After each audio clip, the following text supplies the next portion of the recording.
So today I'm going to be talking about, the title of this module is Intervention Analysis Using Smart Data, but honestly it's way more than that. Like, this is going to be the juiciest module, in my opinion, of the entire 3 days, because it really culminates in all of the knowledge you've just learned. Oh, you already? I have it. Is it on? It's working, yeah. And really distills it. Like, if you can understand this module, you've really understood the concept of adaptive interventions and tailoring. So this module, like, don't fall asleep on me, because this really brings it all together and makes some really poignant points. So the learning goals today are, we're going to talk about the difference between these embedded adaptive interventions, which you've seen in the last 2 days, and something called a more deeply tailored adaptive intervention. We're going to go a step further. We're going to supercharge these adaptive interventions. I'm going to punt it to Danny real quick in the middle, because we're going to talk about some smart design considerations. This is brand new.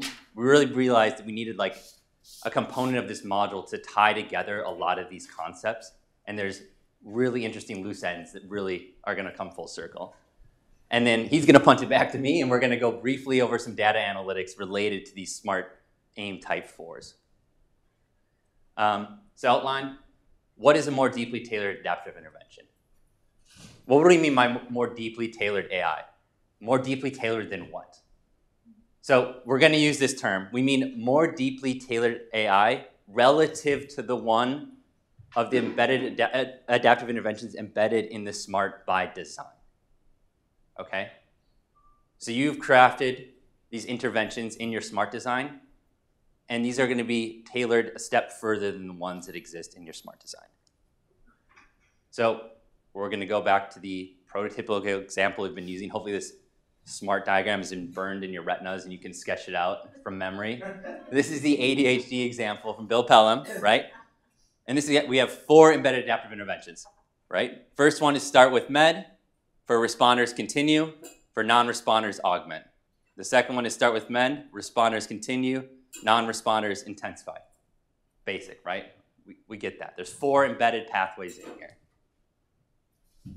These like if else statements, right? We operationalize them using this protocolized set of rules.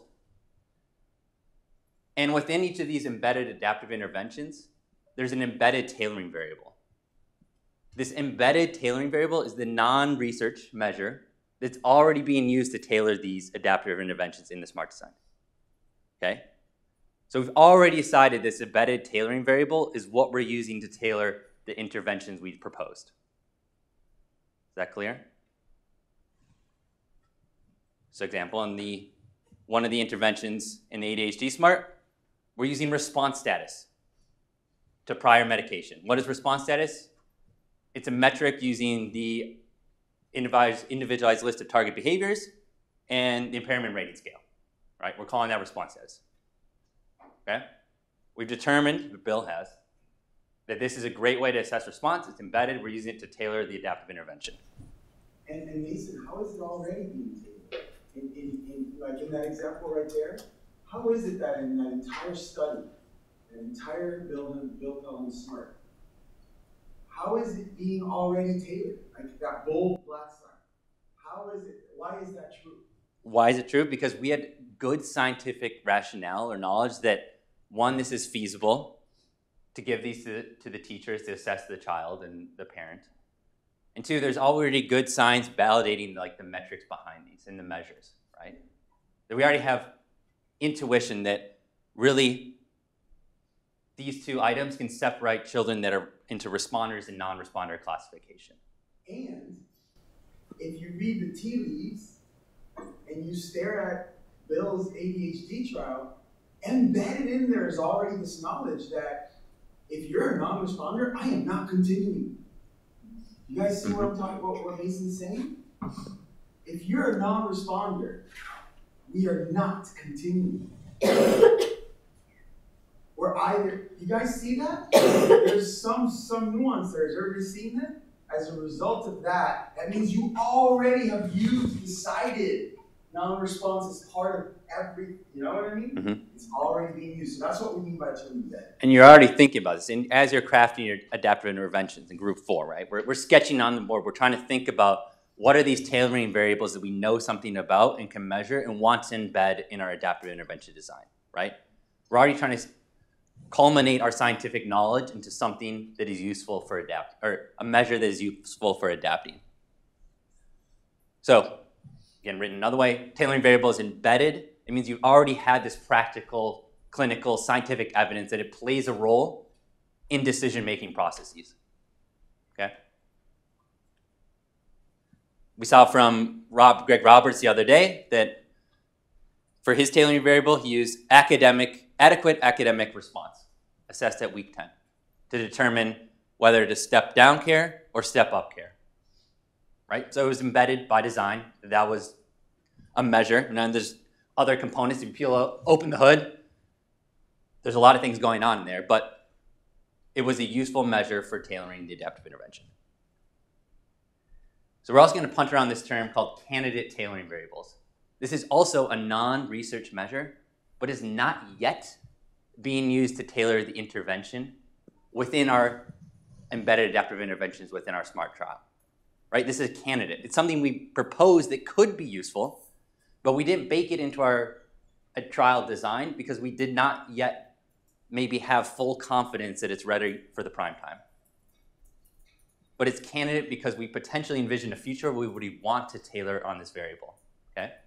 There's a difference between embedded, it's ready for prime time, we're putting into practice, and a candidate tailoring variable. We think it's close, it has useful measure, but maybe we don't know how to roll it out, we can't operationalize it yet. So what is this more deeply tailored adaptive intervention? It builds on these embedded adaptive interventions in some way. So it uses either a candidate tailoring variable to further customize and personalize the intervention, or possibly using a new cut point of an existing measure. Okay, further classify individuals. It leads to at least a new decision rule at one or both stages of treatment, right? In this prototypical ADHD SMART, we had 2 stages of treatment. First stage, second stage. The end goal, why do we care about more deeply tailored adaptive interventions, is because it's expected to lead to improved outcomes, in this case, increased average school performance in the target population, beyond the adaptive interventions we embedded by design, right? We're trying to enhance, we're supercharging these adaptive interventions further. Elizabeth, did I see a question? Yeah?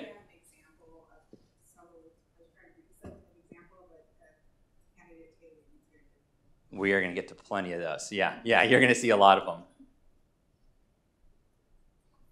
So, from Danny the other day, we found that AI number 2 was out of the 4 embedded adaptive interventions, was the best by design, right? It started with behavioral modification.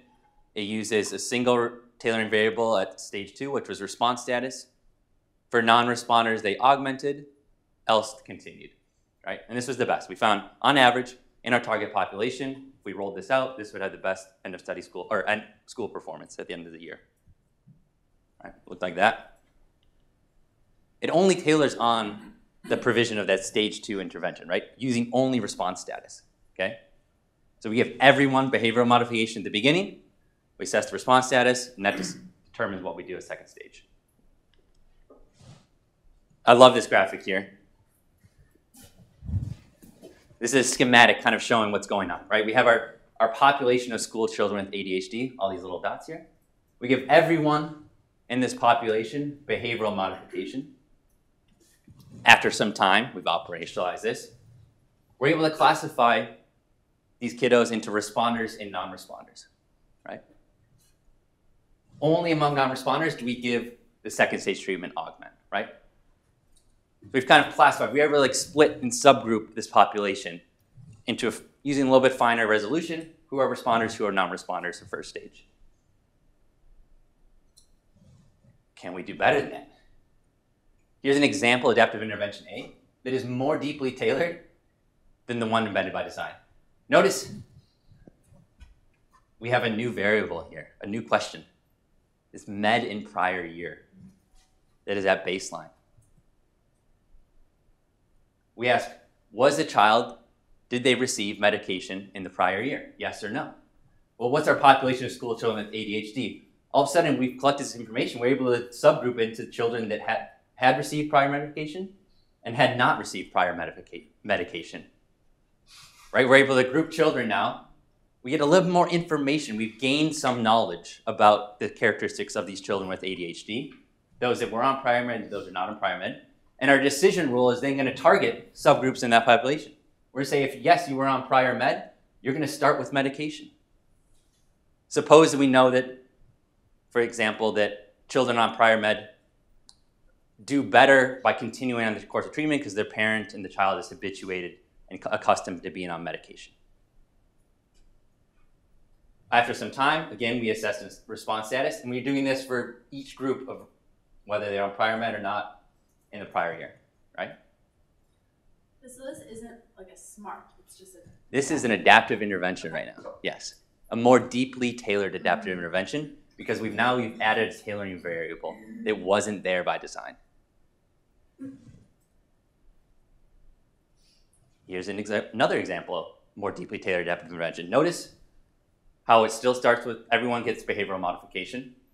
We still assess response status, but we've added a second tailoring variable for non-responders. In this case, we've asked the question, were they adherent to behavioral modification? Because maybe we have some rationale. Suppose that those children that are adherent, yes, they're following the course of treatment, but they're non-responders. I mean, we just need to turn up the notch to 11 on that treatment, right? However, if you're non-adherent to treatment, it doesn't make sense to continue something that's not working. So maybe we need to augment with the other type of care, okay? So there's rationale proposal for why this could be a more deeply tailored adaptive intervention and why it would be more effective in our target population. Yeah? If I can consolidate some questions I got over the last couple of days about this. So, please. Yeah, can you talk a little bit more about how we're talking about a more deeply tailored, not a differently tailored adaptive intervention? Like, can we replace a previous response rule? No, right? So we're stuck to using, because we set up our trial design, again, this was embedded, the response status, this is crucial here actually, guys. Can we tailor responders? What do we think? In our ADHD SMART. Can we determine a different type of treatment for responders? Say like we can subgroup responders into super responders and average responders. Can we tailor their treatment? What do we think? You could. That's not what you have here, but you could. Not in our trial design. Because we never randomized response. We said responders always continue. Right? They never received a different treatment option. Okay? The question was never what to do with responders. Responders, we knew by design, the embedded adaptive intervention, they just continue with the current treatment. Okay? Our question is only concerning non-responders. So we can ask questions about more deeply tailoring among non-responders. We can subgroup them right here. Right? We showed previously in the first one, we split to responders, non-responders. Well, here, we can further subgroup non-responders into those that are adherent or non-adherent. But we can't do anything with responders. Finally, the last one, the Cadillac plan, is that at baseline, we can tailor on prior med, and at second stage, we want to tailor on adherence. Right? This is a more deeply tailored adaptive intervention than the other three you just saw. Right? We're using additional information at baseline and prior to second stage to tailor treatment assignment. Right? And the idea is that something like this can lead to even better outcomes for school children. And if we split it up again, right, at baseline, we can subgroup into those that received prior medication, those that were not on prior medication. Then after some time, we can subgroup responders into those that are adherent and non-adherent. And we can target each of these populations with hopefully the more optimal treatment assignment. Okay. We had our reference embedded adaptive intervention. This is the one we baked into our SMART design. This was the best on average. And going around the circle, we can kind of see adding layers of more deeply tailoring, hopefully arriving at something that is better than the one by design, right? So we're using baseline information to tailor this more deeply tailored adaptive intervention, using intermediate covariate, in this case adherence, to tailor second stage treatment assignment, and using baseline information and information about the type of non-responder to tailor both first and second stage treatment assignment. So some key takeaways, right? The target population that we're targeting with this is the same in the more deeply tailored adaptive intervention as the one we're designing for our embedded adaptive interventions, okay? We're not envisioning a different world where we have a different group and we're trying to determine the makeup of that group. No, we're considering our target population and trying to decide how to subgroup that and optimally assign to children within that subgroup. At least one of the decision rules will differ in a more deeply tailored adaptive intervention. Doesn't mean necessarily we're adding a new decision rule. It could be modifying an existing decision rule. Like, again, among non-responders, we're further classifying those into adherent, non-adherent. And it, typically using additional tailoring variable and associated cut points are considered, but rarely are we using like different cut points, but with no different tailoring variables. So the idea is we want to use some more information to tailor further. So in the next couple sections, we're going to talk about how do we design a SMART to construct such adaptive interventions, and then how do we analyze data from SMART to construct such adaptive interventions, okay? And I'll pause here. Do we have any questions on more deeply tailoring? Because in the next section, we're going to talk about some of these SMART design considerations. So I want everyone to be on the same page with the definition for more deeply tailored adaptive intervention, okay? Yeah? I guess you might be coming to this, but at what stage are you thinking about doing a more deeply tailored one? Do you perhaps run a SMART and say, okay, I think we can do better than this. Let's see what information we gathered within the SMART and go back and design and like reconfigure our AI? We're going to talk about this, but yeah, it's great. So the question was like, when in the SMART design process do we consider a more deeply tailored adaptive engine from the beginning? Okay? Like right now, when you're drafting your proposals for your adaptive interventions, you should have some ideas of what other tailoring variables maybe you wanted to include. Right, you're deciding between, maybe it's, child rating on this scorecard, or maybe it's a measure done by a paraprofessional, right? You're weighing options, and maybe you decide to go with, actually it's more feasible to roll this out into our embedded adaptive intervention, but you should already have ideas about how you could tailor the intervention further, or what other metrics you would use. So in the design process, you're gonna wanna include those into your trial design. Like if you don't have that information, if we never collected the child's prior med status, how could you ever tailor on that, right? So we have to make sure that's being collected in a way that we could analyze the data to determine it's useful for tailoring, right? So these all lead to proposals for more deeply tailored adaptive interventions. We're using the existing data from the SMART trial to generate a proposal for something that's better than the embedded by design, okay? So yeah, from the very beginning, you should be thinking about what variables are the most useful, maybe what variables generating those variance in responder outcome, heterogeneity, what are different targeting, measuring different mechanisms or pathways along that causal effect, right? And think about, what is the universe of tailoring variables we could examine, okay? Yeah? And would that all be part of your optimization pilots and trying these different things? It can, absolutely. Yeah, so we talk about all the tailoring variables. Remember, these are not research outcomes, okay? The response status was not a researcher outcome, was not measured by a researcher. This is, because it was embedded, is part of the intervention process, right? All of your candidate tailoring variables also need to be thought about as part of the intervention process, okay?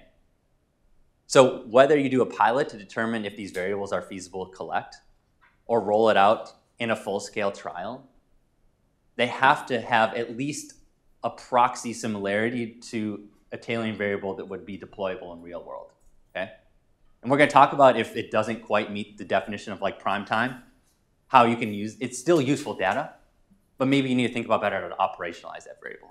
Okay. Yeah, Elizabeth. So first of all, amazing instruction, and not just because you're our group leader. You weren't supposed to tell people I told you to say that. Blowing my cover. So I have 3 quick questions, and yeah. these are just for clarification. So can you go back to the previous slide? Yeah.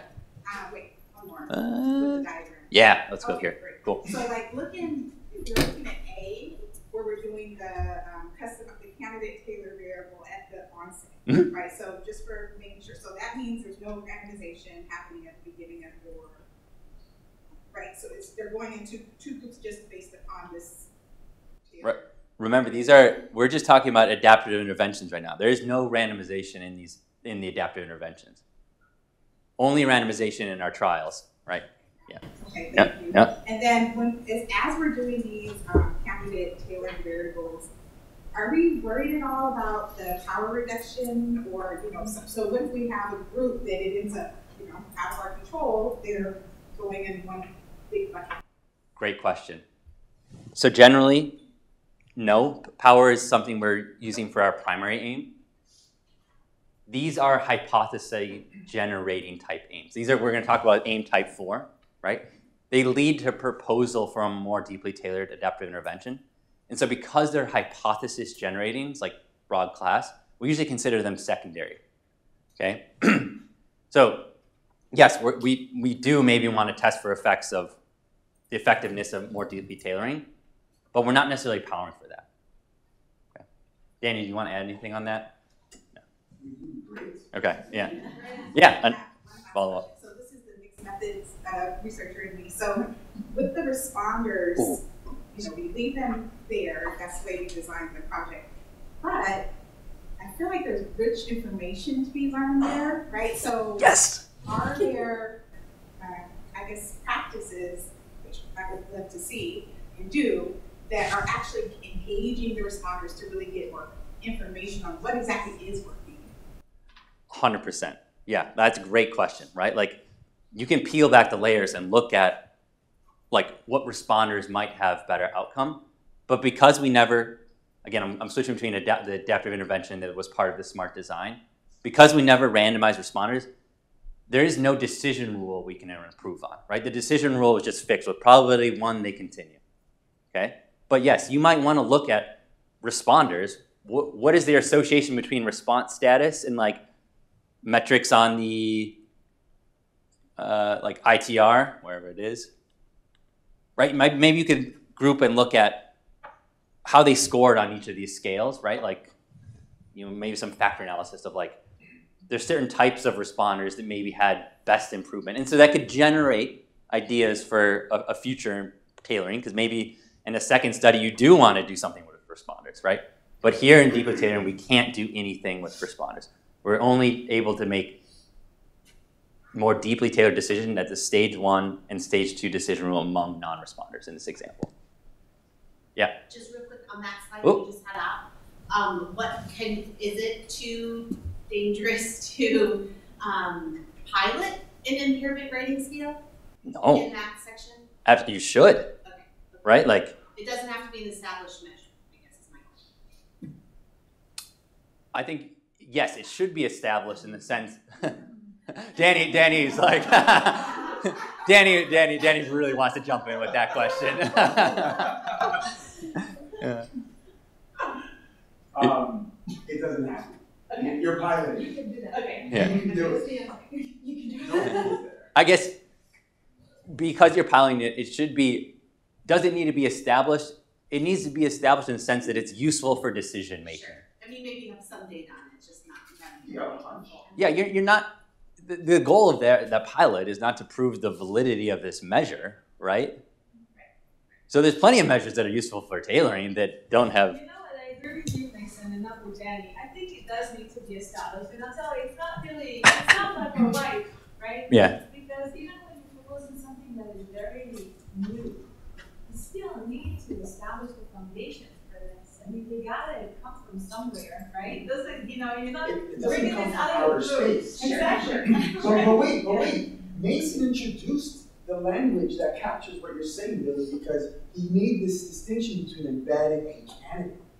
The embedded is just above 0, but not 0. Yeah. In like whatever you can conceptualize to be evidence, lowercase e, I don't care how you measure size that. Embedded means it's not 0.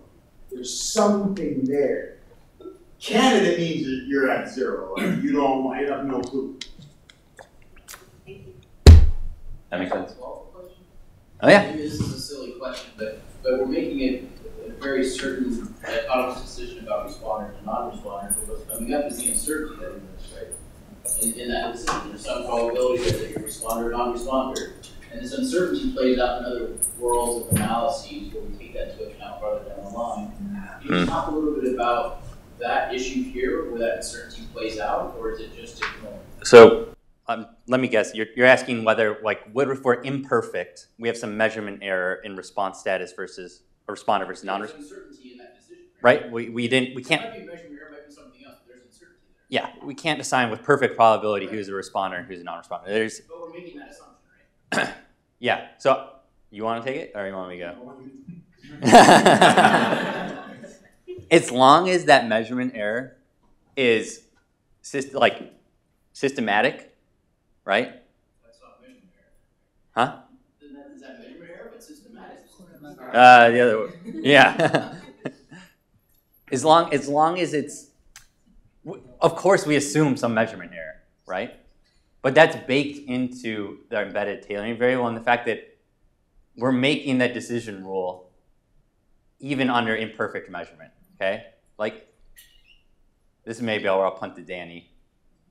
Do you want? Well, if you think you're ready, I could do section 2, which was our plan. If you think you're ready, where we're going to talk a little bit about some of these. But you can do. Let's see.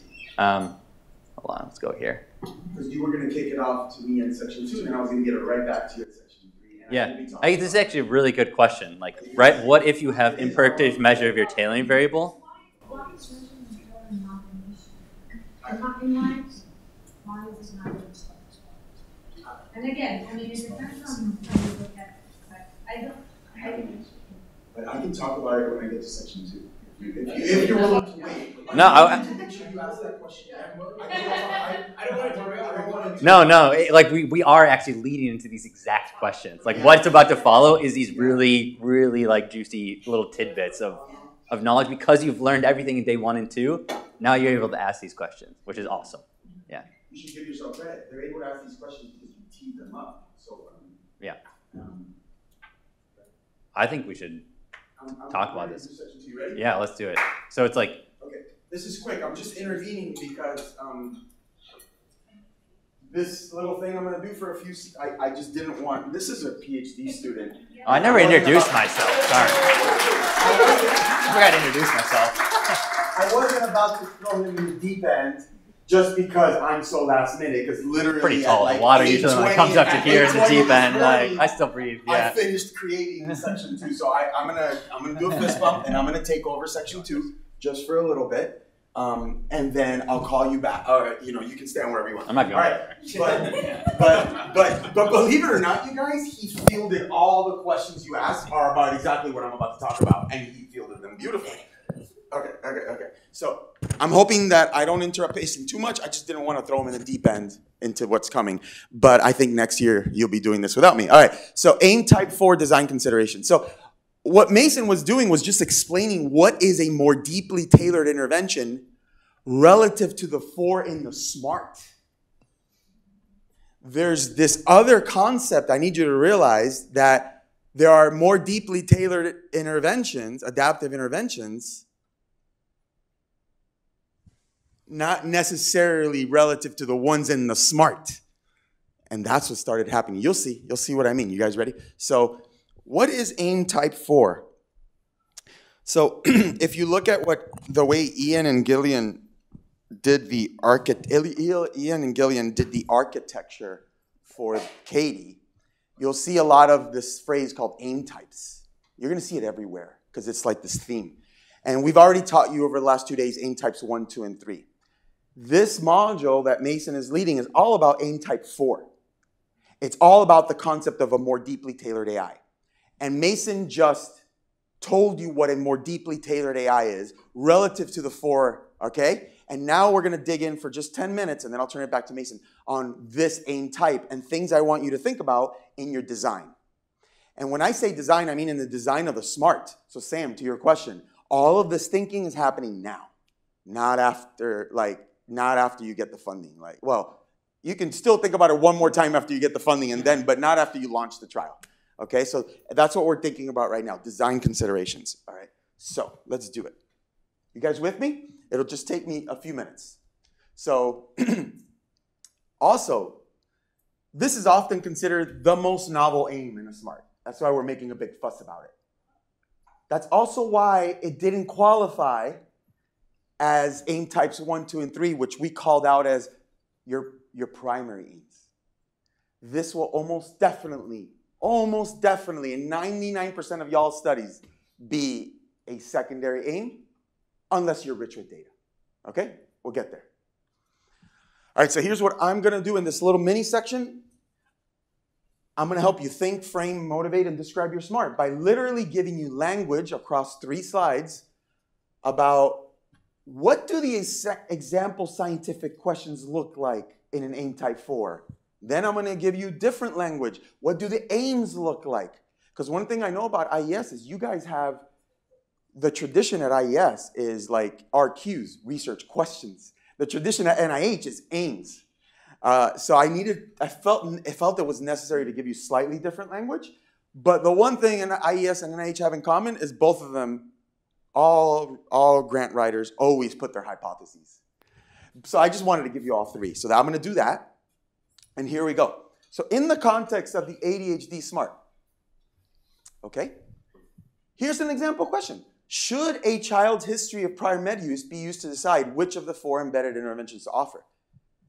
You can see how, now that you know what a more deeply tailored adaptive intervention is because of Mason, you can see how this question is a question about your curiosity about coming up with one of those. You guys see that?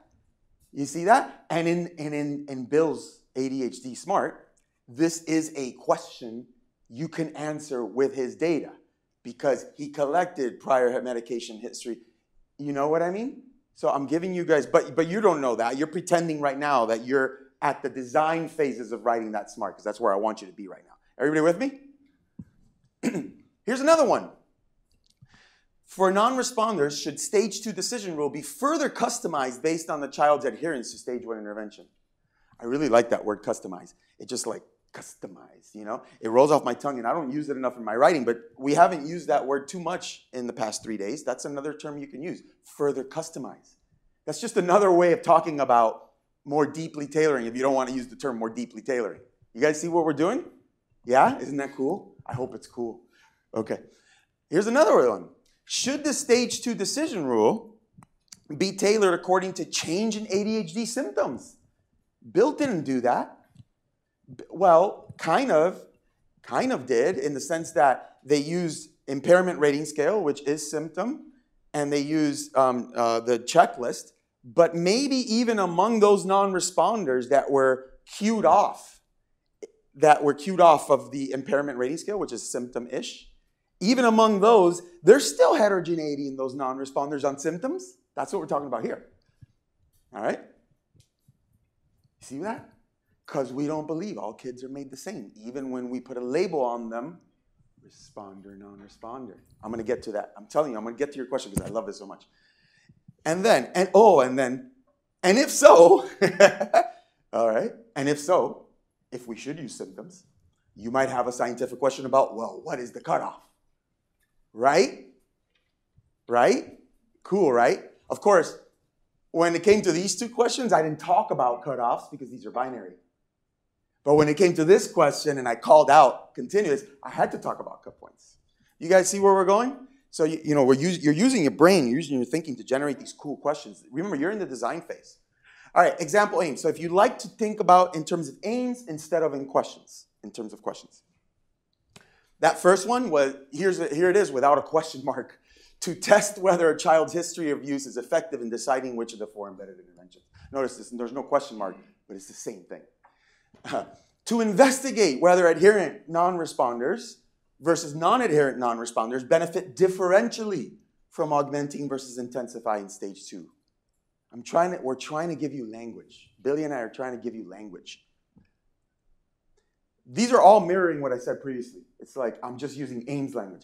To examine, among non-responders, whether the effect of stage 2 augment versus intensify is moderated qualitatively by change in ADHD symptoms. Of course, in the grant, you would have to explain what the heck that means. Right? You're going to find out. but that's another way to frame it. And there's citations for this term. So you may or may not want to use that one because it's a little jargony, but it's just another way to think about it. And if so, to estimate the cut point. So I'm using aims language, to do something. I aim to, no question mark. But these are exactly the same as in the last slide. And then finally, all of you in the room shall always specify your hypotheses, in my opinion, always. Because that is how your reviewer knows you've thought deeply about your question. You've thought about the directionality. By the way, that's all a hypothesis does, is it shows you directionality. So watch. These are the same questions, same aims, and now in terms of hypotheses. Here's my hypothesis. The effect of AIs that begin with MED versus BMOD will be greater among children with a history of prior use than in children with no history of prior use. That's your hypothesis. You're hanging your hat on something. Bam. This is language. Adherent non-responders will benefit more than non-adherent non-responders from stage 2 augment versus intensify. You know, and the beautiful thing about grants is you get to put a little paragraph under this about why you think it's true. It doesn't matter that you're wrong. It's completely irrelevant whether you're wrong or not. That's not how scientists think. We're curious beasts. We make a statement, we make a hypothesis, we try to support it, and then we go to the data, right? Yeah, who cares if you're wrong? That's like the fun part is figuring out if you're wrong or right, but who cares what the answer is? Among non-responders, children with significantly worsening ADHD symptomology during stage 1 will benefit from stage 2 augment, whereas, we believe, children with mild worsening ADHD symptoms will benefit more or equally well from intensify. That's a hypothesis. Okay, by the way, that hypothesis included the cut point. Because in the explanation, you'll have to explain to your reader, where did you decide significant versus mild? Minimal. You see that? Isn't that cool? So cool. All right. I'm done with my little first part. I only got 2 little ones left. It's like 3 slides, and I'll turn it back to Mason. So, are we all on the same page? You now know what a more deeply tailored adaptive intervention is. And now you put on your scientist hat, and you already learned how to talk about these scientific questions. Okay? Everybody with me? And now 2 more slides, and or maybe 3. All right. This idea of heterogeneity, I'm not going to say much about it, but I need you to think about it. And that's why I have 1 or 2 slides. Heterogeneity, in my mind, in the individual intervention effects, meaning heterogeneity, like Mason is going to benefit from MED, whereas Jessica is going to benefit from BMOD. You thinking about the heterogeneity and why that is the case is at the heart of everything we do. That's it. Everything. It's at the heart of this module, and it's at the heart of the entire adaptive. You want to adapt. If everyone was homogenous, yeah. There's no adaptation. There's no necessary. Exactly. If every single little dude in that petri dish, did you see the petri dish pictures? Right? Because it's a farce. We don't have petri dishes in education, right? Those little kids are not all the same. You know what I mean? That's a farce, right? If they were all the same, there is no heterogeneity, there is no tailoring. But we don't believe kids are all the same. We never thought, actually, they were all the same. So at each decision point, so what do you do as a scientist? You need to think hard about this and select interventions such that we can capitalize on this heterogeneity. You know what I mean? So what do I mean by that as a designer? That means that when you go to your SMART, like, imagine if this study wasn't MED versus BMOD. Imagine if it was like 0.2 milliliters of medication versus 0.3 milliliters of medication. I mean, you know what I mean? Do we really believe, right? You know what I mean? That there's heterogeneity for me to capitalize? There might be. Are you really interested in that kind of heterogeneity? Just ask yourself that, because that's the point I'm making here. Is you choose the options such that in a SMART, such that there's a story for why you believe those 2 pathways are so different in terms of the different kids benefiting. So if you really do believe that 0.2 milliliters and 0.3 milliliters, I'm not going to tell you not to, but you have to give me your story. You have to tell me why in the realm between 0.2 milliliters and 0.3 milliliters of medication, you think there's massive heterogeneity that you want to exploit in your AIM type 4. I'm not here to tell you that's a silly question. No, no, no, no. I'm here to tell you, if you're doing an optimization trial, you got to give me the story. So Bill had to give a story to justify the study on why different kids could benefit from here and could benefit from here. This is not a horse race in that at the end of the horse race, there's one winner. You guys have seen what's happening in the last 3 days? This is a horse race such that at the end of the horse race, you figured out which kids go this way and which go that way. You guys got it? Yeah, Billy?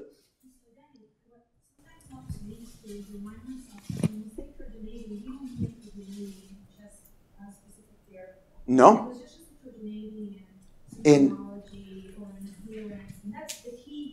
In individual intervention effects. Yeah, right there. If you think like that, it's clear why there's some moderators that you can investigate. Yeah. And some in a smartly designed moderators that you cannot investigate. Yeah. So to your point, Billy, to your point, this first little piece of advice Billy and I are giving you, how can you capitalize on this, right? Because this is not about whether or not the population is heterogeneous. It's not. However, there's the other direction. If the population is homogeneous, do you think you're going to have a lot of this going on? That you need to think about. So you still have to think about your target population when you design. Like, what I want you all to realize is if my population, that's why when Billy presented the definition of an adaptive intervention, the population is part of that definition.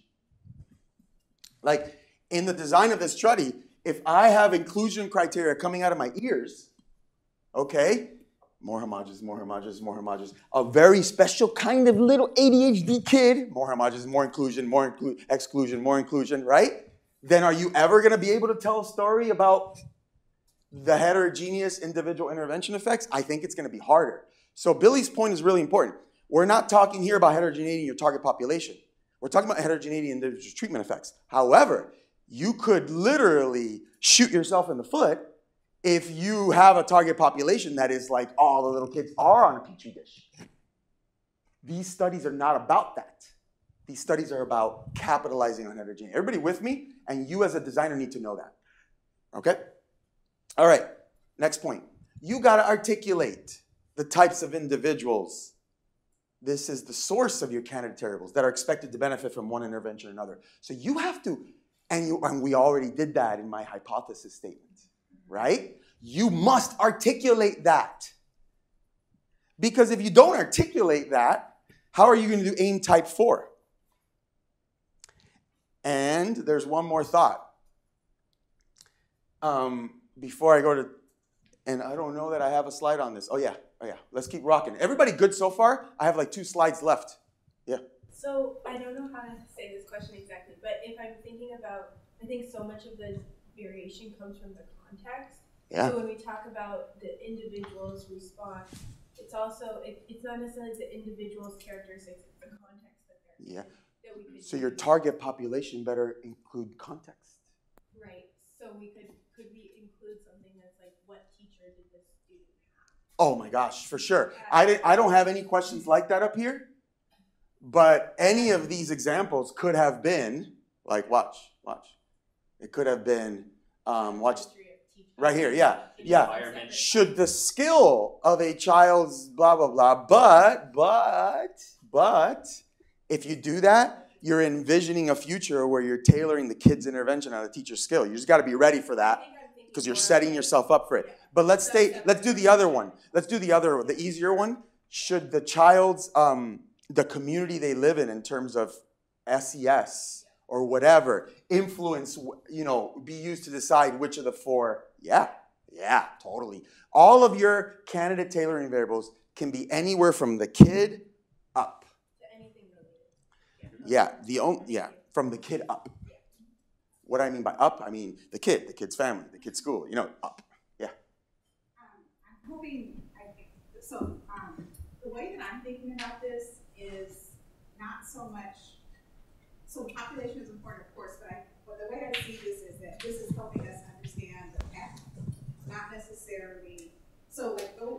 to the intervention. So. Oh, like one of the example? Yeah. Like this one? Like it's about what you had mentioned. It's not about like the horse and the race. No. I think it's the track. How we're building the track. So How you put people down different tracks. It just so happens that the tracks here are treatments. Treatment tracks. Right, exactly. So to get to our distal outcome. So giving us insight to that based upon the population to make systems change. Yeah. To make a change in the intervention. To get to a more deeply tailored one. AKA, hopefully, a better one. We'll show in the third section that like the moderated analysis we're going to do answers a lot of those scientific questions. Not only does it lead to a proposal for a more deeply tailored adaptive intervention, even if you fail to say, well, there's no tailoring here, it still might shed light on some mechanism of scientific interest, like the who, the what, the when questions about where is treatment beneficial, right? Yeah. The other design consideration, I'm almost done, y'all, and then we got Mason to take us to the finish line, is, okay, now you got a plan to collect these bad boys. But that's good, Sam, because you did all this thinking ahead of time. Because if you don't collect them, how are you going to do what Mason just said? You know, how are you going to build the science? So this is the obvious slide. It's like, this is why this is a conversation you have with yourself before you design. I can't tell you guys how many times I've seen people come to us and brainstorm, oh, shoot, I really want to tailor on blah, blah, blah. I wish I would have collected it. You know, the time to think about that is now, now. Okay? So like in the ADHD Smart, I think Bill was interested in whether med use before stage 1, like history of med use as a moderator, and Billy's got a paper on this, whether baseline severity and whether ODD. ODD is like a thing in schools, as far as I understand. I'm just a statistician. That you might be able to tailor on. And so I think Bill and Billy had some of these hypotheses, and they also had some intermediate ones, and they made sure they were collected. So the intermediate ones, well, the month of non-response, that one's kind of automatically collected, but they articulated why they thought the timing of when I triggered the response might be useful in deciding whether to augment or intensify. Isn't that groovy, y'all? Yes. Timing question over there, right? Yeah. Group 6. Oh, say it again? Group 6 had the timing question, right? Like when yeah. assess these tailoring variables. Oh, yeah. When are they useful? Yeah, because your design Bill's design said, at any point if they trigger.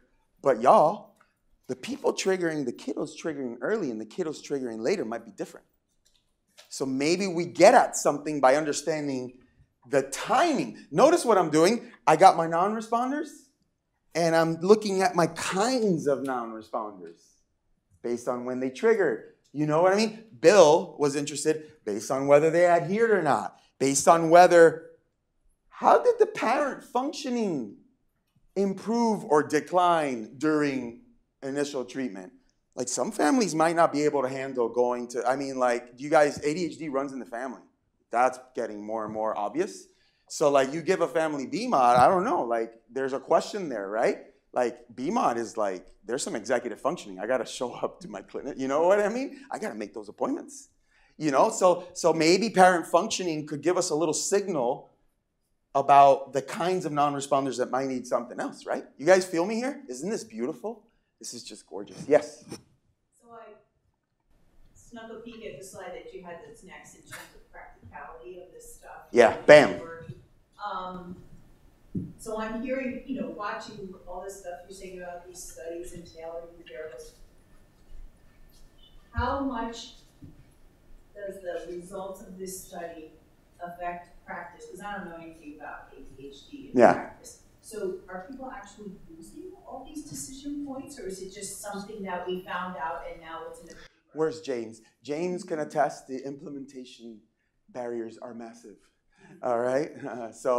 I do know, though, because I was reading up again on Bill, preparing, I do know that I think based on some of his studies, they have rewritten some practice, what do they call them? Practice guidelines. The prior med one is used. It's now part of the some Academy of Pediatrics or some Academy of Psychiatry, child and adolescent. So you're asking the $1 million, the last mile question. No, not the $1 million. You're asking the implementation question. So if I find that all these things, that I have a good adaptive intervention in my hand, that is feasible and practical and people can do it, teachers can do it, there's still the last mile question, is putting that into practice. 100%. 100%. But this is still important, and I don't want you to wait to the last mile. Oh, dear God, do not wait till the last mile to do this. Dear God, don't do that, because we're fooling ourselves. This is really important. This is another thing Billy and I are trying to change. So recall that tailoring variables shan't be research measures, right? Or if they are, it's okay if they are. If they are, they better be those quickie, computer adaptive, whatever. They better be, which means that they're not really a research measure. It means that you can put them in the real world. That's the point. That's the point. You always got to be thinking about the real world, okay? So when I say research measures, I mean like the traditional 90-minute, whatever questionnaire. What teacher is going to do that? Okay? So you have to ensure that in practice it's feasible to collect it, and you have to ensure that in practice it's feasible to use it, and you have no idea how many times I see people not distinguish between these two things. Okay, so like I was part of a study where they were able to collect it. They collected it, okay? But it turns out, this was in autism, they collected it, but it turns out it was a video. That's cool, they collected it. I'm game. But now a human has to transcribe that video to get to the tailoring variable, to use it. Well, if you're going to do that, think carefully about the fact that you got to design your adaptive intervention so that you build in the time to look at the video and code it, right? You guys with me here? And it's not the researcher looking at the video and coding, it's the clinician. Okay, you got to ask yourself these questions. You'd be surprised how many times people stop here. And then we go analyze the data and we're like, oh no, it's going to take 2 weeks to code this, but we put the treatment decision only 3 days later. It's no longer a tailoring variable. You guys feel me? Poof, Fugazi. All right. Final design considerations, my last slide. And this is just a catch-all slide because there's a few things Mason and I wanted to say. It turns out, y'all, that to appropriately, adequately, I didn't know what word to use there, justify the use of a SMART, it is actually necessary to articulate scientific interest in developing a more deeply tailored adaptive intervention. Maybe this is our own opinion, but I have a feeling it is truth. I believe that in order for you to hit a home run in your SMART design, you have thought about AIM Type 4. You didn't just scratch the surface. That's a belief. I believe you must have articulated this. Because if you don't, you're letting your grant reviewer think that you're doing an evaluation study where the goal is, oh, I see, only one of these is the one I'm taking to the real world. That's what evaluation studies do. Evaluation studies are about which one of these do I take to the real world, not, oh, I'm going to take both of them to the real world, but some kids get one and some kids get the other. That's not what an evaluation study is. Okay? So I argue this is a crucial part. We're doing optimization trials. Yeah, we're doing an optimization trial. Better optimization. Yeah. Take it further. And to Sam's point and Billy's comment from earlier, this articulation is a critical part of what I call the additional trial designs considered section of your grant, which is the last section for me. I usually make it the last section or penultimate section, right before the timeline, which is where you articulate. Sam articulates, I've thought about 16 different trial designs. It's never 16, it's usually 3. 3 different trial designs, including the RCT, but my questions are fundamentally about optimization, and therefore I went with the SMART. Every grant I've ever written has had an additional trial designs considered section where you are heading off. Every single thing your grant reviewer wants to hammer you on, you've already thought it through. They're going to, oh, you think someone's going to hammer you with a single case? Asking you they wish you would have done a single case? You've already considered it. Bam, here's why I didn't. Oh, you think someone's going to hammer you on why you didn't do an RCT evaluation? Bam, you're heading it all off. Bam, bam, bam, bam. You got All right. And then grants personship. Even if you end up generating 6 candidate tailoring variables, please be practical. Tell your reviewer about your top 2 or 3, not all 6. Okay, and then stick the other 3 in your additional analyses section. That's to keep everything tight, right? So that you don't have to argue your way through 6. You argue your way to the top 3, and you say, oh, I'm going to be looking at those. That's also deflecting reviewers that wish you had considered their favorite tailoring variable because they've done 10 years of work on it, right? All right, I'm done. Moderators now. So now that you guys have, you know what a more deeply tailored is, you know how to design a smart for it, Mason's going to show you analytical thinking, the analysis side of like, what does this look like in the analysis stage? But in the analysis stage, y'all, you already have a solid design. Solid questions. All right, Billy. Oh, I never did. Oh, no, I didn't though. I had a punchline. Yeah. Explicitly. Listen, my punchline is this, and I think this is the catch-all, Billy, that we could all start talking more about. But here's the punchline, and I want to go sit down. Response, non-response is not an identity of the child in the way we've been using it today. Once you wrap your head around that concept, in other words, these are not two unique buckets where everyone in those two buckets is the same. Once you wrap your head around that concept, you will start throwing away any baggage you all brought to the table about measurement, of which, if there's anyone in the world who's really good at measurement, it's education scientists. However, you got to be careful. Here we're not talking about some pure measure of the kid's response, non-response. When we say the words measurement error, be careful, because you're saying there's a concept of a true response, non-response. Guys, here, I'm here to tell you, we're talking about response, non-response in the service of what treatment to do next. That might be very, very different from a concept of true response, non-response. So I'm not saying there's no measurement error in tailoring variables. I'm saying watch your thinking and where you're coming from and make sure that we think about this. If a teacher is doing Bill Pelham's checklist, and it's a checklist, like we're trying to operationalize it. But if that teacher there's a little bit of bias coming in because she knows who the child is, okay? I don't have a problem with that. If I feel comfortable with the idea that the teacher taking that measure, however the response, non-response plays out based on that measure, if it's in the service of improving the child. If on the other hand you discover that the teacher is bringing information to that measure that might actually be harming the child, which is a question you can investigate in a SMART, then I'm worried. You feel me? So measures here, tailoring variables are in the service of making treatment decisions in the real world. You guys feel me? All right, I'll stop there. You would also think it would be very important that however that teacher is making the decision is also going to be indicative of how a future teacher, when this... It has to be replicable. It has to be replicable. It has so like I'm super comfortable if there's some bias in there that's systematic and that is replicable bias, if you will. Right? Otherwise, I am going to dig into the measurement issues, and they are important. I just need you to think a little broader. That's all. Yeah.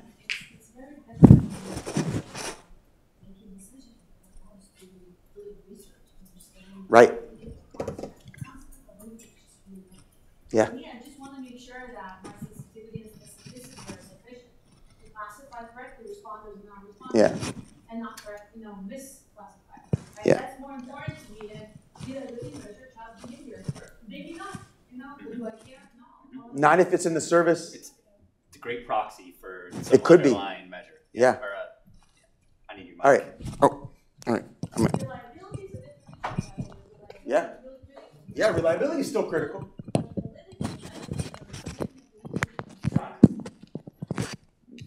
You guys see why there's like deeper tailoring brings up all these super deep questions, right? Like you wouldn't understand this if this was not the last and best module, you know? Before we go to the analysis section, this is like this is a little bit of a heavy lift part. So I want everyone to just stand up for like 30 seconds and we'll just stretch it out because everyone's been sitting this morning. They already drank their coffee. Like, let's take a break. Everyone, we're gonna move on and get started with the last section of the talk here. Danny, if anyone's out there, we're gonna get started.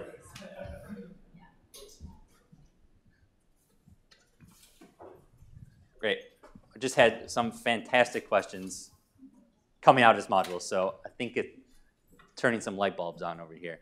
Okay, so this last part is hopefully 90% of it is a warm, fuzzy, comfortable reminder and refresher of the moderator analysis you've seen in context of other studies. Now we're just going to take these concepts from moderator analysis and move it to the world of smarts. Okay, and I promise you it's not as scary as it looks. So review, recall, you've all seen these before. What is a moderator, right? A moderator is a third variable, calling it X in this example, that influences the causal effect. So we have a causal effect of treatment A on some outcome Y, of the intervention on the outcome, right? So we have this little arrow from X that's going into this causal effect. So it's modifying the strength or direction of this causal effect, from treatment to outcome, okay? We're interested in that moderating effect. So this moderating variable, in case we're going to use this prototypical example, is prior medication use, right? Imagine we have just a single stage of treatment, first stage. X in this case is going to be prior medication. A is whether the child was offered B mod or med, right? This is Danny's module 4, like main effect of first stage treatment. Imagine just a world where we're not even considering second stage right now. And Y is end of study school performance, and high is good, okay? We want to improve that. So why is moderator analysis useful? Well, we're going to use moderator analysis to inform the design of an adaptive intervention. We want to use moderator analysis to lead to a proposal for a more deeply tailored adaptive intervention that answers some of your scientific questions we just saw. Section 1, Section 2, right? Here's how we get there, okay? It reveals under which context and circumstances the intervention is most effective. I call these like the W questions. The who, or for whom is this most effective? Where, maybe? What environment is most effective? When? What is the timing of this intervention, right? These are all moderating questions, okay? It leads to this proposal for useful tailoring variables, right? So a moderator is going to graduate. If it's useful enough, it will become a tailoring variable, okay? All variables can be moderators or not. Not all variables will be tailoring variables. Even if our moderator analysis we're going to do, even if we find it didn't lead to a proposal for a better adaptive intervention, or it's not useful for tailoring, it still enhances our theoretical scientific understanding of maybe why things work or how things fail, okay?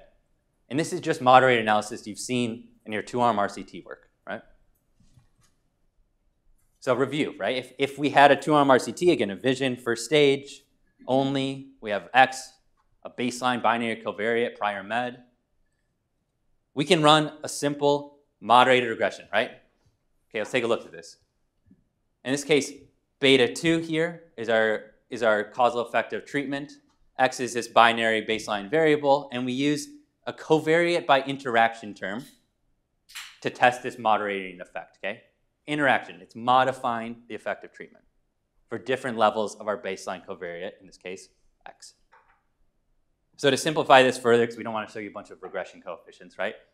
We're going to call D sub X1, right? The treatment effect of B mod versus med for those that received prior medication. If you want to look at regression, it's 2 beta 2 plus 2 beta 3, right?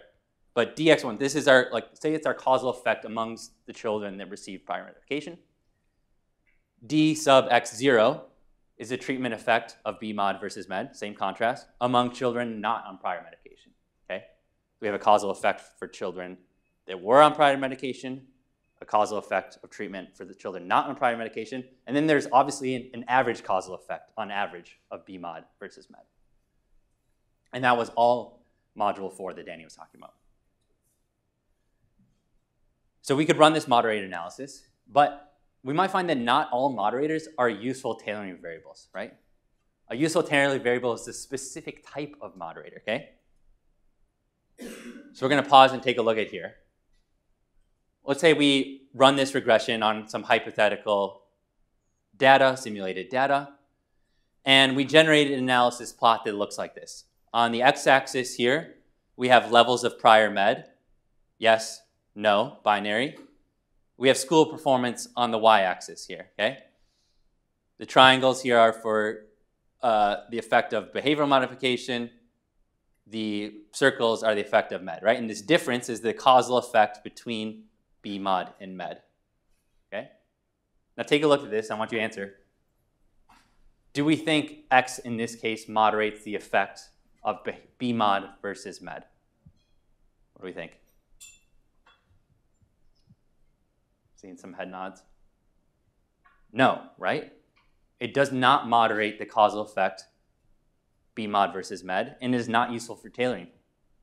Why? Because the causal effect is the same for each level of causal or level of prior med, right? The difference between B mod and med is the same whether the child was given prior med or not in this hypothetical example, right? So in this case, it doesn't even moderate the causal effect. There's no difference in treatment options, regardless if we have information on your level of prior medication use, okay?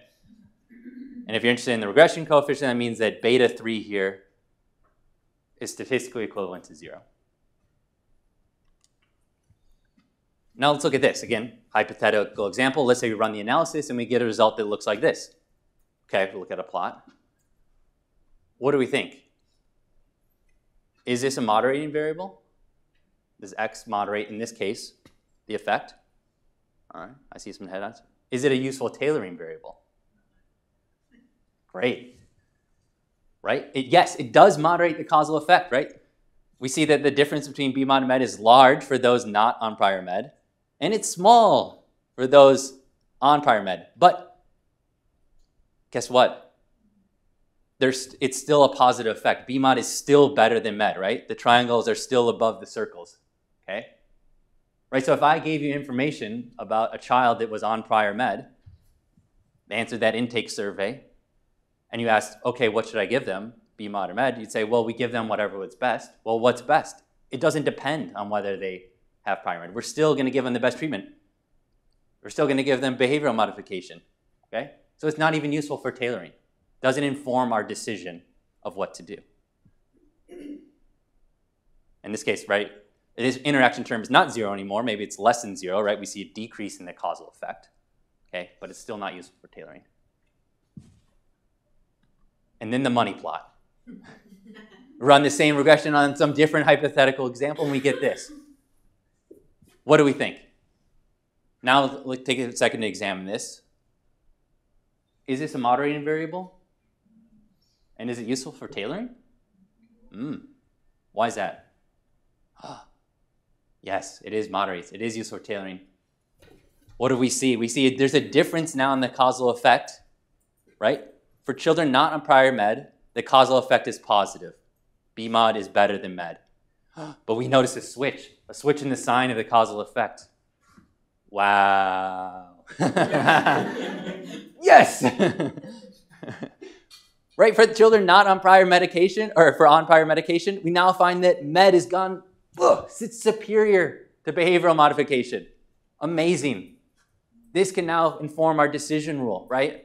If a child comes in, they answer the intake survey, and we see that they check the box for not on prior med, we want to give them behavioral modification. If another child comes in, they check the box, yes, I've taken prior medication, we'd say, great, the best intervention is medication, right? See how this moderating variable, if we find it's a useful tailoring variable, impacts our decision rule, okay?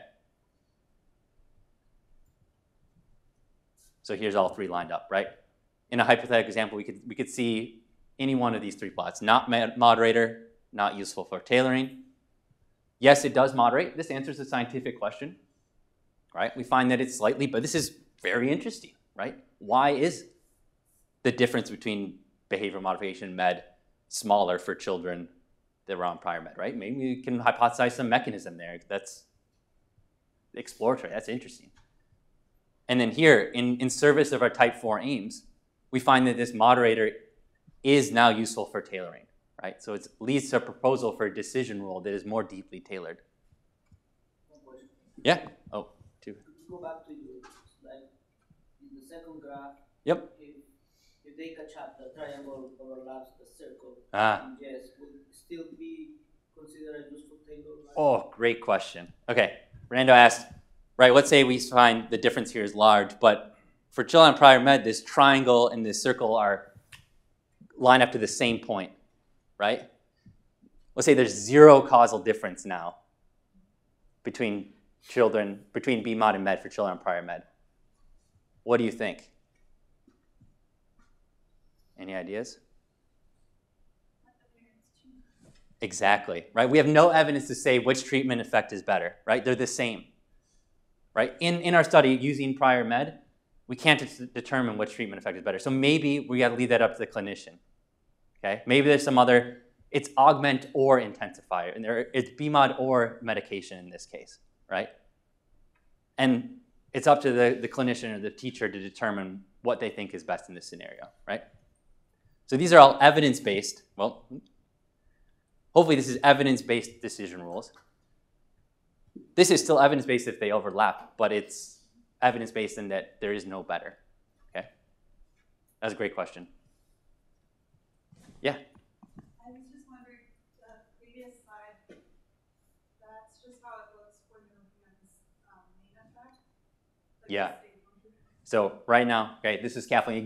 This is a world where we just did an RCT, right? That should have been, hopefully this was review for some of you, warm and fuzzy. We just looked at moderators. We looked at moderator of a treatment effect, okay? And we showed now how this moderator connects to the concept of a tailoring variable, right? We're going to expand now to smarts. Because what do we have in the smart? We have two stages of decision rules in the ADHD exam. It's sequential decision making, okay? So logically, we'd say maybe we can conduct moderator analysis at both stages, right? We've collected baseline measures. We've pre-specified to answer scientific questions. We've collected a bunch of baseline covariates, right? We were interested in, what is child background demographics, SES, baseline ADHD score, school performance, ODD, right? We have a list. We generated a list of candidate tailoring variables that we're interested in using at baseline to inform baseline decision rule. We also have intermediate covariates, right? The month of non-response, adherence to stage 1, right? Danny reviewed this, right? They're part of our scientific questions. We've collected them. Hopefully you have these measures to use, okay? These are all candidate tailoring variables, and we're going to look at them using moderator analysis. So, in a SMART, moderator analysis can be conducted at each decision point.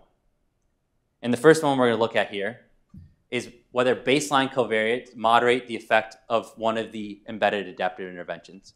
So you say at first stage, does a baseline covariate X moderate the effect of which intervention pathway is most effective? Okay. So the question, and then the second question we'll ask is, moderator analysis we'll look at is, does a baseline first stage treatment and an intermediate covariate S1 moderate the second stage intervention option? Now in our ADHD SMART, this was only among non-responders, right? We can't moderate what we do with responders. Second stage was only given to non-responders. They have a little R of 0, right? Subset. Okay, I want you guys to take a look at this real quick. What do we know about the temporal placement of moderating variables in relationship to treatment? Yeah, Jenna, they always precede, right? There's a temporal ordering component. You can't have a future variable and tailor it where you are currently in time. That logically doesn't make sense. So there's always a temporal precedence. There's a moderated variable, there's treatment, and there's outcome. I should walk this way. Moderated treatment, outcome. Okay, so we can only examine moderators, whether it's baseline, first stage treatment, intermediate covariate, that occur before the decision rule, right? So for second stage, that's everything that occurs before we assign or do a coin flip for A2. For looking at the moderators of embedded pathways, it's everything that occurs before that first coin flip, okay? Right, remember Danny's cardinal sin? Thou shalt not condition on post-randomization variables, okay? We're not doing that here. Our moderators are not post-randomization variables in the context of decision rules. So let's recall that first scientific question Danny mentioned in AIM Type 4, right? Should a child's history of prior medication use be used to decide which of the 4 embedded adaptive interventions to offer?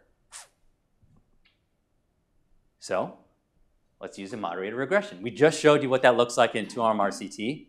Now let's move to our SMART data, right? In Module 4, when we looked at the effect, when we wanted to look at the effect of the 4 embedded adaptive interventions, we ran a replicated and weighted regression model that looked something like this. We have a term for A1, main effect of A1, term for the main effect of A2, and then their interaction term, right? And here we're including some baseline covariate. Imagine this was like some control covariate we thought was strongly associated, right? It's exactly what Danny showed you in Module 4. But in moderator analysis, remember, we are looking at the interaction term. So what do we need to add to this regression model? A covariate by intervention interaction term, right? So beta 5 here is now we're interacting a baseline covariate X with the main effect of first stage treatment, A1. Are we done here? Not quite.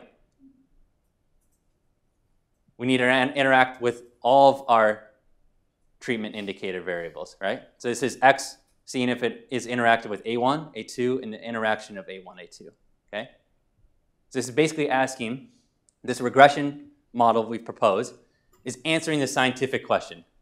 Does medication use in prior year, well, does it moderate one of the 4 embedded adaptive interventions, right? We have the mean outcome under prior med, right? We can run this regression. Let's say we get this analysis results. And we find that the best embedded adaptive intervention for those that were on prior med was med augment. That was the best pathway, right? And we have, say, end school performance was 4.6. Not bad, right? Can use that same model. Tells us that under children not on prior med, if you look down here, the best embedded adaptive intervention was BMOD and augment. Ooh, wait a minute, these are different. We've learned that the best embedded adaptive intervention changes depending on the level of prior med. Therefore, we have a proposal for a more deeply tailored adaptive intervention. Something that uses information about that level of prior med to suggest which embedded adaptive intervention to start with. And if you like graphical pictures, we have 4 means and now there's 4 lines. Pause here, right? You can look at this. If the child was not on prior med and we want to maximize school performance, so high is good, we start up, count, okay, the best embedded adaptive intervention looks like the green line, which is BMOD augment. Awesome. For those on prior med, we look up in the highest embedded adaptive intervention. The best one was med augment, right? Now there's different levels of children coming into study, like we found a 70-30 split, let's say, in this data, right? But within those subsets, these are the best embedded adaptive interventions to provide, right? So this is the proposal. We just use moderator analysis to find a proposal for a more deeply tailored adaptive intervention that tailors on medication use in prior year, right? This is the schematic we just showed you. They were on prior medication, they start with med, and they follow this pathway. That's equivalent to the AI1 that was embedded by design. If they were not on prior medication, they start with BMOD, and they follow this pathway. And that was AI2, which was embedded by design, right? This was actually the best one we found on average, right? Because 70% of children were not on prior medication. But now we're offering this to different subgroups of the population. We found that, yeah, BMOD augment, sure, was best on average, had an average school performance of 3.8 in the population. But now if we use this proposed embedded adaptive intervention in the population, so it tailors on this prior med, that we enhance the intervention effectiveness. It now leads to average school performance of 4.6. Like, that's a pretty big improvement. Just by tailoring on prior medication, by targeting the children that need specific care, we enhance our intervention effectiveness. Okay. So that was using a baseline covariate to tailor which intervention to assign. We're going to mimic the same analysis to answer the other AIM Type 4 question, which is how do we tailor the second stage, right? You've already seen that question. So in this case, recall it was for non-responders, is a stage 2 decision rule be further customized based on the child's adherence to the stage 1 intervention. Okay, so this is among non-responders. Does level of adherence moderate the effect of stage 2 treatment? So let's use a moderated regression model, right? This is very similar. This is like among subset, among non-responders, right? We're only looking at non-responders now. We have a main effect of A2. This is the main effect of A2 among non-responders. Now notice we have some preceding covariates, right? These are temporally before A2. I've also put etas on these. These are not betas, okay?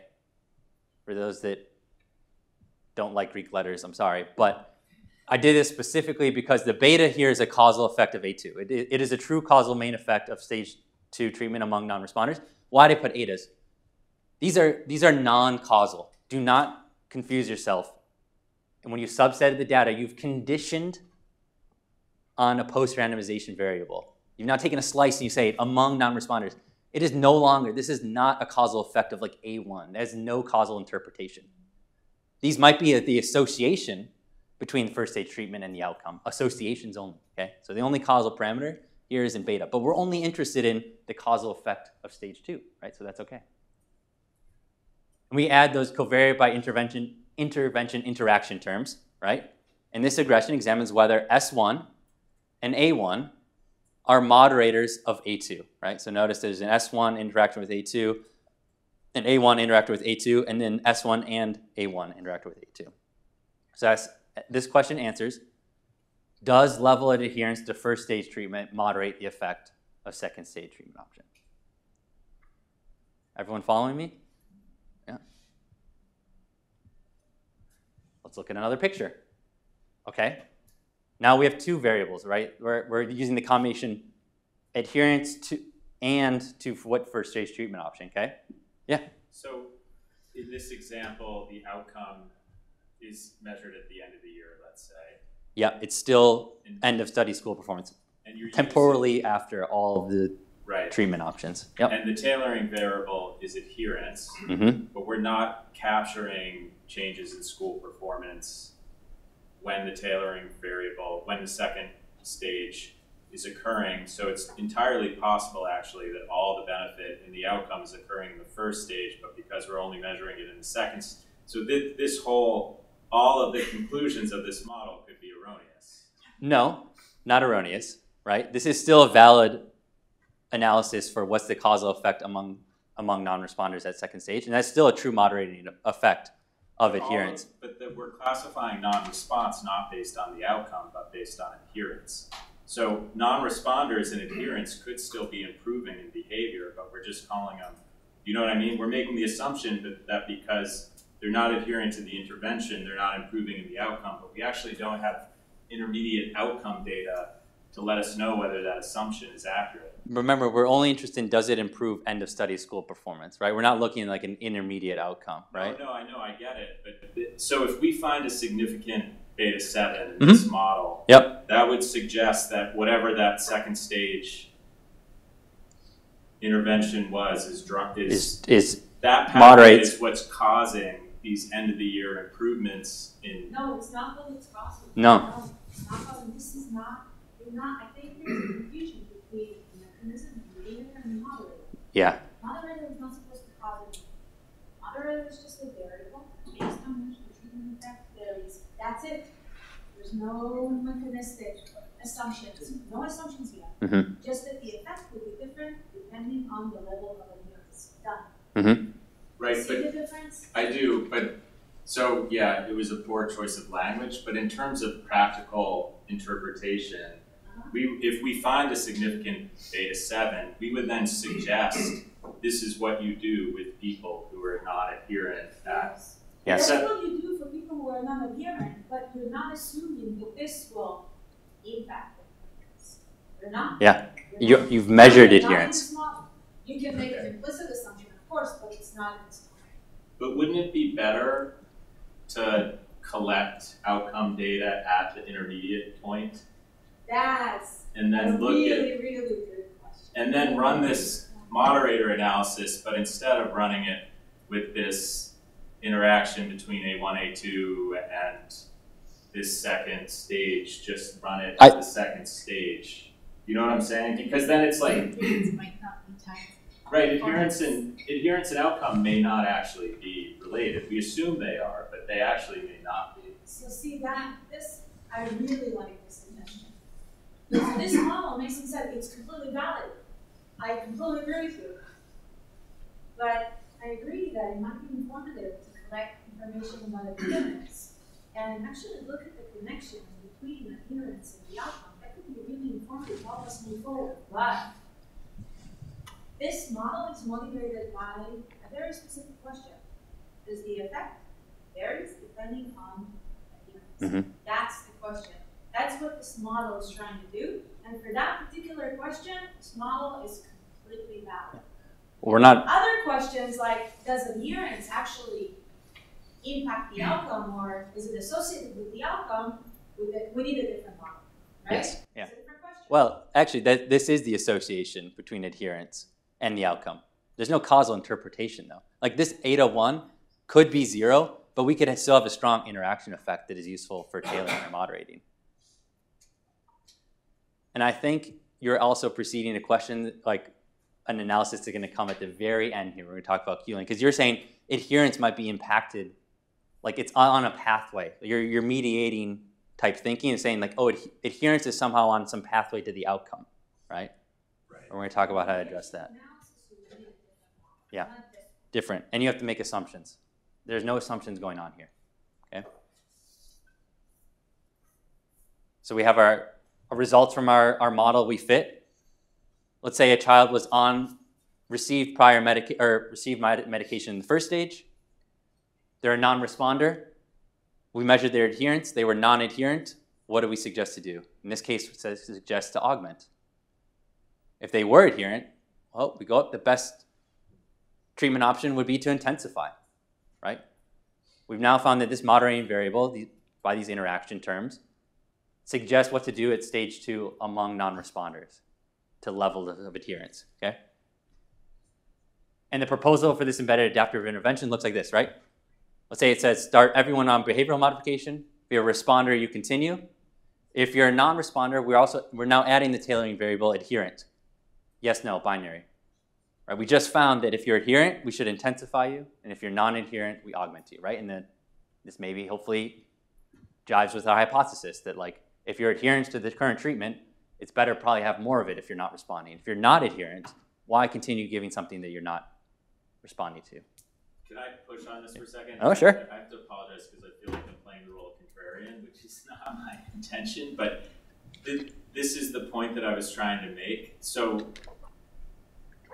we're not randomly assigning on the tailoring variable, right? So we're saying if you aren't adherent, we're going to put you into augment. And if you are adherent, we're going to put you into intensify.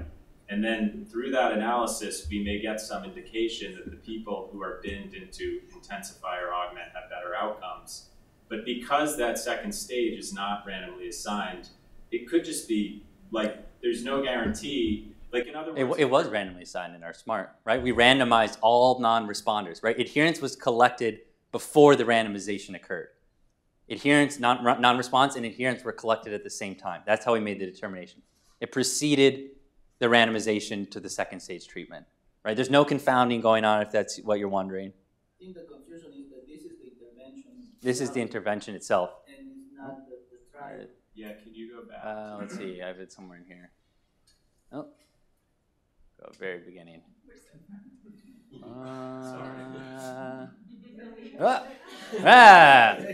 Right, okay. Notice, look at this. Temporal ordering. Baseline at the start, before first stage randomization. Then we have first stage treatment.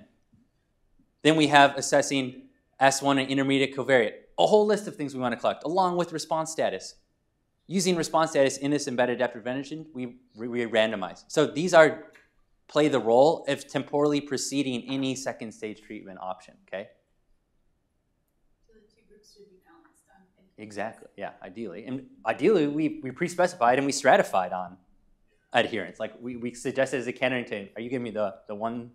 Oh, thumbs up, okay, I don't know. Right, we pre-specified on adherence, hopefully, right? We suggested candidate, but in the study design, we decided only to re-randomize non-responders. Like it was only, for other practical feasibility reasons, scientific understanding, we said our measure of response was the only thing we wanted to embed, but we are still interested in asking, can we use adherence to further tailor? So Matt, you're not being contrarian. Yeah. You were actually telling the story, I think Mason said earlier, which is moderators always come before that coin flip. Yeah. Not contrarian at all, we all agree. Yeah. So right, we have this proposal for this adaptive intervention is more deeply tailored. In this case, it's more deeply tailored on second stage decision rule. Wow, we did better. Because we targeted non-adherers in a specific way with the best treatment for non-adherers, non-responding non-adherers, we did slightly better in terms of our end of study school performance, right? 4.1 versus the best that was embedded was only 3.8. Great. It enhanced our intervention effectiveness if we use this in the real world. So now, Mr. Contrarian, you may ask, we just did moderator regression analysis at the first stage. I showed you a baseline covariate moderating which intervention to assign. I just did moderator analysis at the second stage to show you which second stage treatment to assign, in this case among non-responders. Why don't we just do a moderator regression analysis in just one fell swoop? Right? We can include interaction terms at first stage, interaction terms at second stage. Something like this, right? We have interaction terms at first stage. It's like a structural model. Now we have like second stage among non-responders, and we included these intermediate covariates interacted with second stage, right? I don't know, first pass, it looks valid, right? Oh, we lost a slide. That's okay. There's actually, we'll go really quick. There's a problem with this approach. Notice right here, in one fell swoop, what did we do? We conditioned on a post-randomization variable in our model, right? This is a model trying to do it all at once, across both time points, right? But in this model for both time points, we included an intermediate covariate, S1, right? Cardinal sin. We've just screwed up. We thought we were getting, this was one model, we could get moderating main effects for first stage. We just biased these, unknowingly biased, okay? No way to correct for it. For the reasons our contrarian was so worried. Exactly, yeah. So the point I want to get across here is that we can do moderated analysis at each stage. We're going to need a better method than just regression to optimally combine. You might ask, right? We want to get something that looks like this, tailors at both stages, right? How do we do that? Well, quick 3 slides. We're going to talk more about this on the virtual days, but something called Q-learning. It's an extension of this moderated analysis for data from a smart. Actually, it's an extension of moderated analysis for sequential decision making, okay? So it comes from, borrowed from computer science. It combines these first and second stage moderated analysis models intelligently that bypasses this causal approach if you try to do it on one fell swoop, okay? And it leads to pros, and this is the key here, right? It leads to a proposed adaptive intervention that helps ensure synergy between what you decide at the first stage and the optimum second stage decision rule. Envision a world right now that knowing you'll make an optimum decision in the future might impact what you want to do in the current moment, right? There's some optimum pathway that you want to follow to improve end of study outcome. Q-learning allows us to find that, okay? That you can't do with these two separated moderated regression. They're not, the other ones we showed you are not invalid. But if you want synergy between both decision rules, we need to go to Q-learning. Okay, so if we ran Q-learning, we could generate a proposal like this. It tailors optimally at first stage. In this case, it finds the optimum decision rule at second stage, right? And 1 minute. 5. Whatever, okay. So what is, if we looked at this proposal for more deeply tailored AI using Q-learning, right? We have the means of the 4 embedded. The best was BMOD augment 3.8. We found that the best using just a baseline tailoring variable was 4.56, and wow, if we tailor at both stage, this proposed adaptive intervention, we estimate the mean could be 4.7, okay? So we've significantly improved our school performance by tailoring at both stages, by including additional information about who, when, and where to assign treatment. And so if you want to learn more about Q-learning, it's on the software website. There's an R package called QLASSI, also the SAS procedure. And we're going to talk about this in the in-person day, how it works. But it basically incorporates the statistical adjustments also necessary for attaining the correct confidence intervals, okay, for these outcomes. I noticed that, you notice maybe I left those out, right? There's an adjustment that needs to happen here. So that actually is the end of Module 7. Thank you.